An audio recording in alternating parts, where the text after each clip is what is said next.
एक बार की बात है, एक हरा भरा जंगल था जहां हर तरफ जिंदगी और उत्साह भरा हुआ था।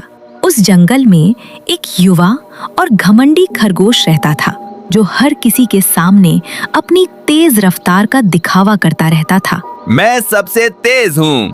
वो रोज चिल्लाता जैसे उसका कोई मुकाबला ही ना हो। जंगल के एक शांत कोने में एक समझदार कछुआ रहता था जो ज्यादा बोलता नहीं था लेकिन सब कुछ ध्यान से देखता था। एक दिन कछुए ने धीरे से कहा, तेज होना अच्छी बात है लेकिन हर बार सिर्फ रफ्तार ही काम नहीं आती। खरगोश जोर से हंसा।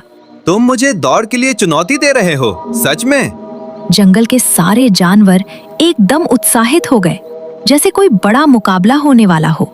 अगली सुबह सूरज की पहली किरण के साथ दौड़ शुरू होने वाली थी। Ready set go! खरगोश बिजली की तरह दौड़ा और कुछ ही पलों में सबसे आगे निकल गया। कछुआ बस धीरे धीरे चल रहा था, बिल्कुल स्थिर, बिना रुके, बिना घबराए। थोड़ी दूर जाकर खरगोश ने पीछे मुड़कर देखा। कछुआ तो अभी तक कहीं दिख ही नहीं रहा। वो मुस्कुराया और बोला, अभी तो मैं थोड़ा आराम कर लेता हूँ, फिर आसानी से जीत जाऊंगा। एक ठंडी छांव वाले पेड़ के नीचे खरगोश आराम से लेट गया और धीरे धीरे सो गया। उधर कछुआ रुका नहीं, वो बस चलता रहा, एक एक कदम पूरे ध्यान के साथ। न कोई जल्दी, न कोई ध्यान भटकाव, बस एक ही लक्ष्य, फिनिश लाइन। वो आगे बढ़ता गया और धीरे धीरे खरगोश के पास पहुंच गया। खरगोश गहरी नींद में था और कछुआ चुपचाप उसे पार करके आगे निकल गया। जंगल के जानवर अब हैरानी और उत्साह से देख रहे थे। ये तो सच में जीत सकता है।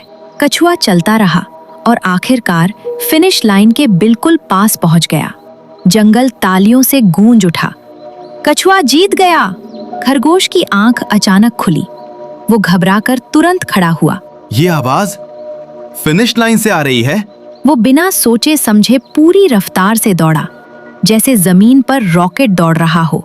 हवा तेज हो गई, मिट्टी उड़ने लगी और खरगोश अपनी पूरी ताकत से फिनिश लाइन की तरफ भागा। लेकिन इस बार उसकी रफ्तार भी उसकी मदद नहीं कर पाई। जब तक वो पहुंचा, कछुआ पहले ही फिनिश लाइन पार कर चुका था। सब जानवर खुशी से झूम रहे थे और कछुआ शांत मुस्कुरा रहा था। खरगोश रुक गया, उसका चेहरा उतर गया। ये सही नहीं हुआ, उसने शिकायत की। मैं तो बस थोड़ी देर के लिए सो गया था। हमें दौड़ दोबारा करनी चाहिए। लेकिन इस बार किसी ने उसकी बात नहीं सुनी। जंगल के जानवर चुप थे, जैसे सब कुछ समझ चुके हों। खरगोश धीरे से पीछे हट गया और अपनी गलती को महसूस किया।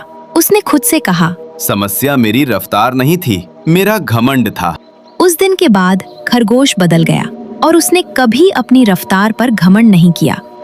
और जब भी वो दौड़ता, उसे एक बात हमेशा याद रहती, जीतने के लिए तेज होना ही काफी नहीं, सही सोच और नियंत्रण भी जरूरी है। ओवर कॉन्फिडेंस तुम्हें जीतने से पहले ही हरा देता है।